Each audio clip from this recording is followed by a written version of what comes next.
I'm a very eclectic reader. These books will be a representation of that. Hola mi gente, MsMalcolmHughes here. Welcome back. And today I am coming to share with all of you the books that are being released in 2024 that I'm the most excited to read. I'm going to be looking down at my computer screen a lot, but let's get into it. There are 10 in total. I want to know if you all have heard of them and what other books you're looking forward to. So let me know that down below in the comment section. So one thing I will say is that one thing you all will realize about me and my channel is I'm a very eclectic reader. I read a lot of different topics by a lot of different authors. I'm just naturally inquisitive and I always want to know more. So these books will be a representation of that. The first one we have is The Storm We Made by Vanessa Chan. And here's what it's about. Malaya, 1945. Sicily Alcantara's family is in terrible danger. Her 15-year-old son, Abel, has disappeared, and her younger sister, Jasmine, is confined in a basement to prevent being pressed into service at the comfort stations. Her eldest daughter, Jujubee, who works at a tea house frequented by drunk Chinese soldiers, becomes angrier by the day. Cicely knows two things, that this is all her fault, and that her family must never learn the truth. A decade prior, Cicely had been desperate to be more than a housewife to a low-level bureaucrat in British colonized Malaya. A chance meeting with the charismatic General Fujiwara lured her into a life of espionage, pursuing dreams of an Asia for Asians. Instead, Cicely helped usher in an even more brutal occupation by the Japanese. 10 years later, as the war reaches its apex, her actions have caught up with her. Now her family is on the brink of destruction, and she will do anything to save them. Spanning years of pain and triumph, told from the perspectives of four unforgettable characters, The Storm We Made is a dazzling saga about the horrors of war, the fraught relationships between the colonized and their oppressors, and the ambiguity of right and wrong when survival is at stake. That seems so interesting to me. And the cover page, first of all, let's talk about the cover. The cover is stunning. But also I love stories that deal with like complex family structures, people who are just everyday life things, people who are fighting and seeking the life that they desire. I love that this is like complicated in the sense that you're trying to achieve one thing and you get pulled into something else that's probably the exact opposite of what you were aiming for. And how do you grapple with that? So this is one I'm actually really looking forward to, and yeah, this is actually what I'm really looking forward to. So the next one we have is actually based on an article that was printed in Elle magazine years ago, back in 2019, but we'll get into the details of that when I do my review. Right now, we're just going to get into it. The title of this book is American Girls, One Woman's Journey into the Islamic State and Her Sister's Fight to Bring Her Home by Jessica Roy.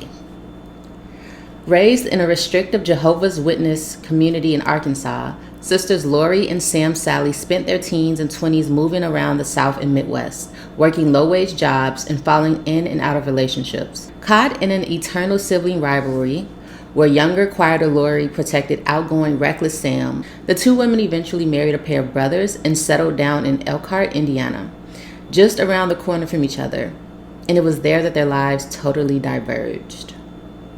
While Lori was ultimately able to leave her violent marriage, Sam was drawn deeper into hers and deeper into the control of a husband who slowly radicalized via the internet into a jihadist. With their daughter and Sam's child from a previous relationship, the couple moved to Raqqa, Syria, where Musa fought for ISIS, and Sam, who never converted to Islam, attempted to survive and protect her children from airstrikes, extremist indoctrination, and the brutality of the ISIS system. In Raqqa, Sam's oldest son appeared in several Islamic State propaganda videos, and she participated in ISIS's practice of enslaving Yazidi women and children. Sam says her husband coerced her to move, but Lori, who quit her job and worked tirelessly to get Sam out of Syria, isn't so sure. American Girls combines an in-depth examination of Sam and Lori's lives with on-the-ground reporting from Iraq, providing readers with a rare glimpse into the world of American women who joined ISIS. Interweaving deeply reported narrative drama with expert analysis, the book explores how the subjugation and abuse experienced by women in the United States, women like Sam and Lori, are the same things that enable the rise of patriarchal extremist ideologies like the one espoused by ISIS. Fascinating, resonant, and moving, American Girls is an unforgettable journey from small-town Arkansas to Raqqa, from domestic abuse to a militant terrorist organization, all told through the extraordinary story of two close, complicated sisters. What a journey, right? This, for me, I love the fact that it's nonfiction, but just sometimes reality is stranger than fiction. And just the journey that these sisters had to go on, it just makes me want to know, like, what the details are. What will I uncover? I cannot fathom living that life and going from, like, one extreme as far as, like, rural small-town America to a whole other extreme as far as, like, ISIS and being in a war zone. I want to read it. All right, so this next one intrigues me for professional and personal reasons. But it is titled Disillusioned: 5 Families and the Unraveling of America's Suburbs by Benjamin Herold. And Benjamin Herold is actually a well-known, long-standing education journalist. And he wrote this book. So let's learn what it's about. Outside Atlanta, a middle-class black family faces off with a school system seemingly bent on punishing their teenage son. North of Dallas, a conservative white family relocates to an affluent suburb enclave, but can't escape the changes sweeping the country. On Chicago's North Shore, a multiracial mom joins an ultra-progressive challenge to the town's liberal status quo. In Compton, California, whose suburban roots are now barely recognizable, undocumented Hispanic families place their gifted son's future in the hands of educators at a remarkable elementary school. And outside Pittsburgh, a black mother moves to the same street where the author grew up, then confronts the destructive legacy left behind by white families like his. Education journalist Benjamin Herold braids these human stories together with local and national history to make Disillusioned an astonishing reading experience and an urgent argument that suburbia and its schools are locked in a devastating cycle that has brought America to a point of crisis. For generations, upwardly mobile white families have extracted opportunity from the nation's heavily subsidized suburbs, then moved on before the bills for maintenance and repair came due, leaving the mostly black and brown families who followed to clean up the ensuing mess. Now, though, rapidly shifting demographics and the reality that endless expansion is no longer feasible are disrupting that pattern. Forced to face truths that their communities were built to avoid, everyday suburban families suddenly find themselves at the center of the nation's most pressing debates. How do we confront America's troubled history? How do we build a future in which all children can thrive? In exploring these questions, Herold pulls back the curtain on suburban public schools and school boards, which he argues are the new ground zero in the fight to revive the nation's faltering promise. Then, alongside Bethany Smith, the mother from his old neighborhood, who contributes a powerful epilogue to the book, Herold offers a path toward renewal. The result is nothing short of a journalistic masterpiece. At this point, we're all familiar with redlining and white flight, and it was really just the creation of, like, urban ghettos and people fleeing to the suburbs to escape integration. And so I'm really interested in now sitting back and realizing the long-term impact of that. And I think that's what the book is covering here. So I'm very intrigued to see where this author lands. All right, next up we have Martyr by Akbar. And here's what it's about. This one I think will be interesting for sure. All right. A newly sober, orphan son of Iranian immigrants, guided by the voices of artists, poets, and kings, embarks on a remarkable search for a family secret that leads him to a terminally ill painter living out her final days in the Brooklyn Museum. Electrifying, funny, and wholly original, Martyr heralds the arrival of an essential new voice in contemporary fiction. Cyrus Shams is a young man grappling with an inheritance of violence and loss. His mother's plane was shot down over the skies of the Persian Gulf in a senseless accident, and his father's life in America was circumscribed by his work killing chickens at a factory farm in the Midwest. Cyrus is a drunk, an addict, and a poet, whose obsession with martyrs leads him to examine the mysteries of his past, toward an uncle who rode through Iranian battlefields dressed as the angel of death to inspire and comfort the dying, and toward his mother through a painting discovered in a Brooklyn art gallery that suggests she may not have been who or what she seemed.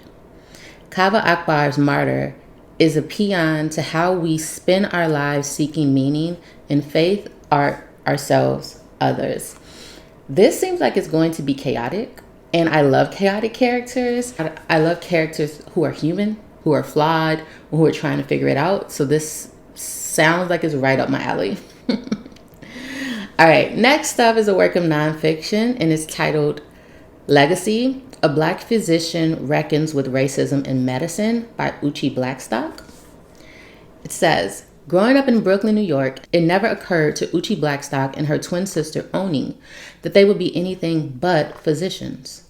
In the 1980s, their mother headed an organization of Black women physicians, and for years the girls watched these fiercely intelligent women in white coats tend to their patients and neighbors, host community health fairs, cure ills, and save lives.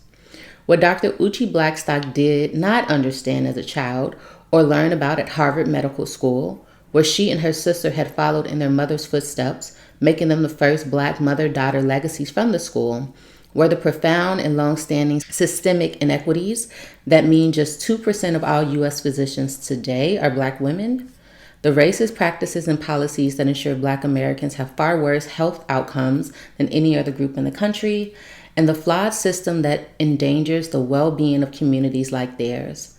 As an ER physician and later as a professor in academic medicine, Dr. Blackstock became profoundly aware of the systemic barriers that Black patients and physicians continue to face. Legacy is a journey through the critical intersection of racism and healthcare. At once a searing indictment of our healthcare system, a generational family memoir, and a call to action. Legacy is Dr. Blackstock's odyssey from childhood to medical student to practicing physician to finally seizing her own power as a health equity advocate against the backdrop of the pandemic and the Black Lives Matter movement. So, as a Black woman, I definitely understand very intimately the long-standing history of being Black and receiving quality healthcare in the United States. So I am very excited to read this book that addresses it, calls it out, and from a personal perspective of being a physician and the challenges therein, and just how she has used that to galvanize herself and create modes and means of addressing these challenges. So I'm definitely looking forward to checking it out. This next one is interesting to me for multiple reasons, but we'll talk about it. So it's titled The Rebels Clinic, The Revolutionary Lives of Frantz Fanon by Adam Shatz. Here's the description. In the era of Black Lives Matter, Frantz Fanon's shadow looms larger than ever. He was the intellectual activist of the post-colonial era, and his writings about race, revolution, and the psychology of power continue to shape radical movements across the world. In this searching biography, Adam Shatz tells the story of Fanon's stunning journey, which has all the twists of a Cold War era thriller. Fanon left his modest home in Martinique to fight in the French army during World War II. When the war was over, he fell under the influence of existentialism while studying medicine in Lyon and trying to make sense of his experience as a Black man in a white city. Fanon went on to practice a novel psychiatry of disalienation in rural France and Algeria, and then joined the Algerian independence struggle, where he became a spokesman, diplomat, and clandestine strategist. He died in 1961 while under the care of the CIA in a Maryland hospital. Today, Fanon's Black Skin, White Mask and The Wretched of the Earth have become canonical texts of the Black and global radical imagination, comparable to James Baldwin's essays and their influence. And yet they are little understood.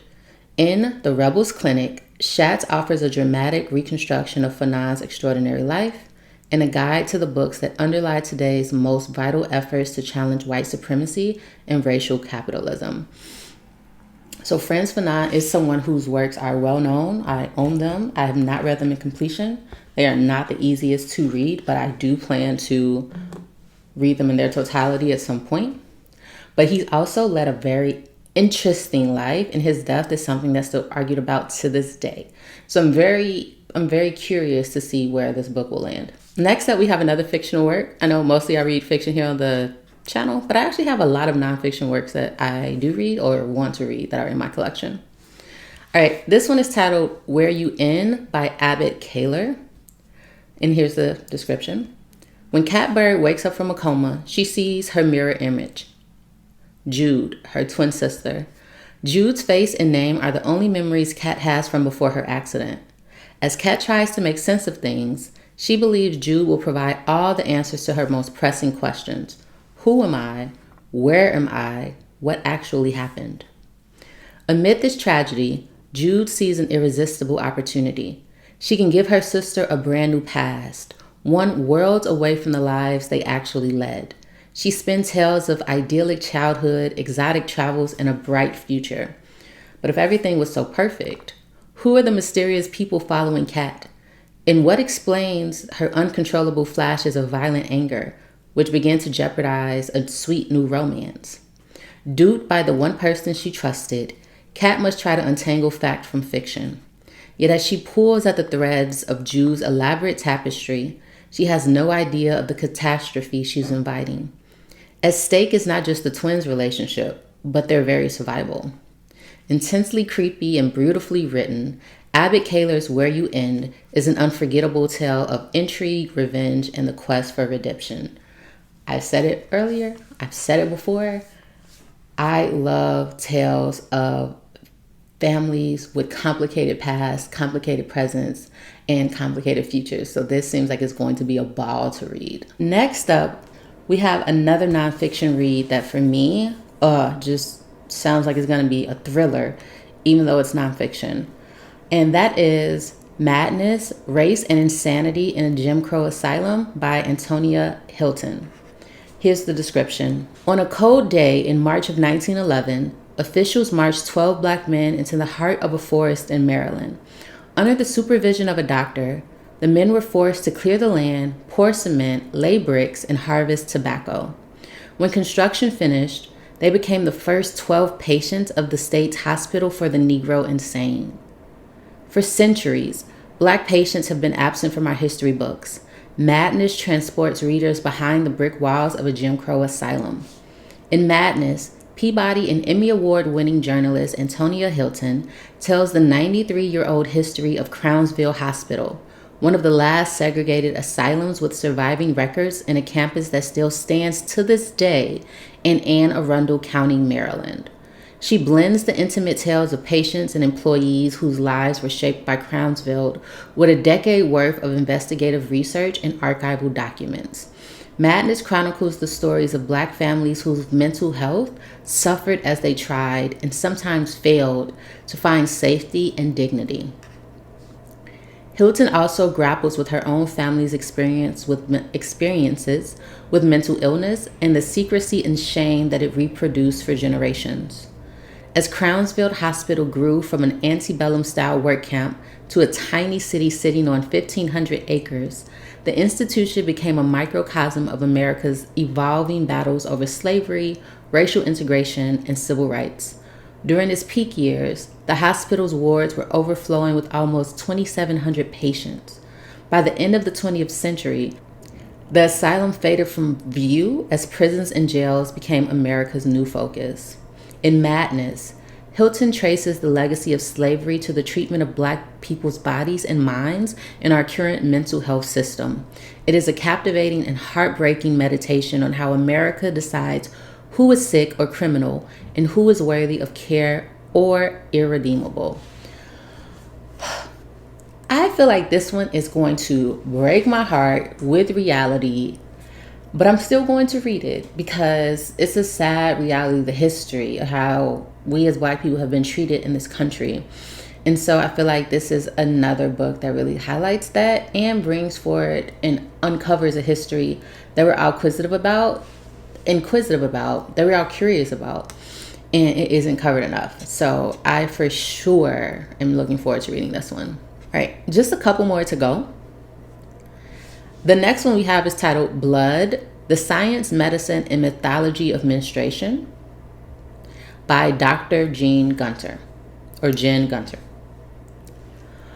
Most women can expect to have hundreds of periods in a lifetime, and yet few are given the tools to understand the science of their own cycle, how it changes over their lifetimes, and how it connects to their overall health. Despite its significance, most education about menstruation focuses either on increasing the chances of pregnancy or preventing it. And while both are crucial, women deserve to know more about their bodies than just what happens in service to reproduction.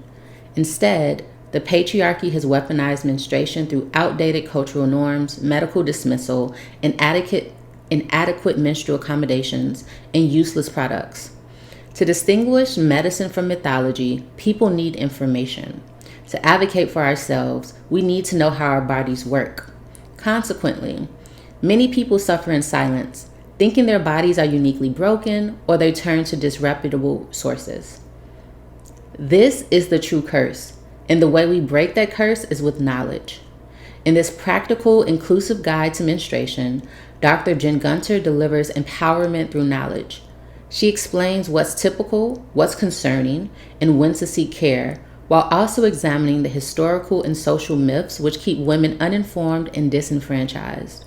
Written with the no-nonsense expertise and frank, fearless wit that have made Dr. Gunter today's most trusted voice in women's health, Blood gives women the tools to take back control of their bodies and kick menstrual shame to the curb. Period.